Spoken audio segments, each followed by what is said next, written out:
अजमेर नगर निगम की नेता प्रतिपक्ष द्रौपदी कोली ने आज फकीरा खेड़ा के लोगों के साथ अजमेर जिला कलेक्ट्रेट पहुंचकर बीजेपी सरकार के खिलाफ नारेबाजी करते हुए जिला कलेक्टर लोक बंधु को ज्ञापन सौंपा है। द्रौपदी कोली ने आरोप लगाया है कि फकीरा खेड़ा के लोग कई सालों से अपने घरों में रह रहे हैं, लेकिन अब एडीए उनकी जमीन पर दावा कर रहा है। ऐसी अन्य मांगों को लेकर आज द्रौपदी कोली और वार्ड 30 के पार्षद मोहम्मद वसीम खान ने जिला स्तरीय जन सुनवाई में ज्ञापन सौंपा है।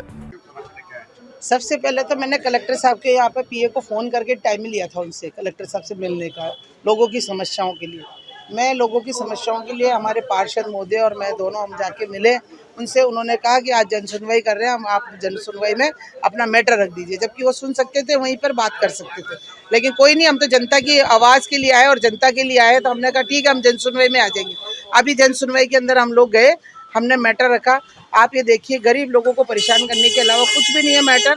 अभी एक मामला फकीरा खेड़े का, जिसमें फकीरा खेड़े में 200-300 साल से लोग रह रहे हैं वहाँ पर, और 1990 में बना एडीए। अब एडीए कहता है वो ज़मीन हमारी है, तो मान लिया हमने, सरकार ने उनके नाम चढ़ा दी होगी ज़मीन।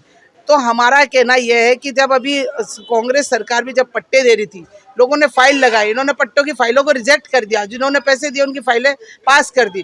तो मैंने कलेक्टर साहब को यही कहा कि भाई आप अगर या तो ज़मीन को अवाप्त करके इनको पट्टे दे दीजिए, इन्होंने फाइल लगाई है, आप उनको अतिक्रमणी कैसे बता सकते हो? आपकी एडीए नहीं बसा, उससे पहले के लोग बसे हुए हैं वहाँ। तो इस तरह से एक मैटर तो ये है।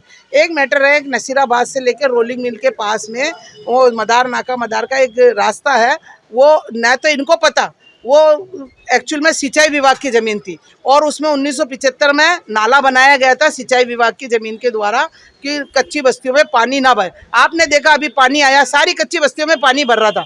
उस नाले को 5 किलोमीटर में नाला बना हुआ है, उसके बाद से एक सड़क बना रहे थे, उसमें खातेदारों की ज़मीन है, खातेदारों को अभी तक पैसे नहीं दिए। इन्होंने 60 फीट की ज़मीन उन खातेदारों को ये कहकर कि ये अतिक्रमणी और ये 60 फीट मार्ग अधिकार में आ रही है, और 2033 का जो मार्ग अधिकार है उसमें मार्ग अधिकार में आ रही है, और ये सबके मकान तोड़ेंगे। जबकि ये खुद का एडीए का उसमें लेटर मेरे पास है, एडीए खुद कह रही है कि 30 फीट का रोड है, और ये कह रहे हैं 60 फीट का रोड है।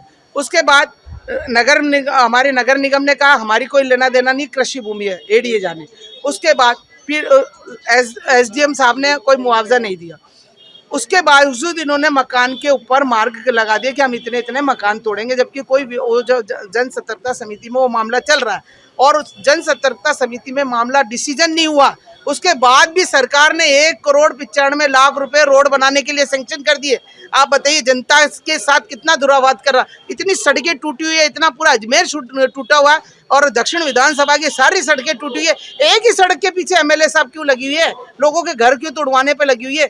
लोगों के घर तोड़वा, और जबकि मार्ग अधिकार, जो ये मार्ग अधिकार का कह रहे हैं, मेरे पास ये मार्ग अधिकार का भी आपको बता दूं, ये प्रूफ है मार्ग अधिकार डेवलपमेंट का। इसके अंदर आप ये देख सकते हो, जो मार्ग अधिकार के जो मार्ग दिए हुए हैं, उसमें वो मार्ग का कहीं पर भी कोई जिक्र नहीं है। मेयो कॉलेज वाला, जो मेयो कॉलेज का रोड 120 मार्ग अधिकार में, आप तोड़िए ना 120 में, क्योंकि वो मेयो कॉलेज है इसलिए नहीं तोड़ोगे, बाकी जनता का मार्ग है इसलिए तोड़ दोगे, जनता के घर है इसलिए तोड़ दोगे।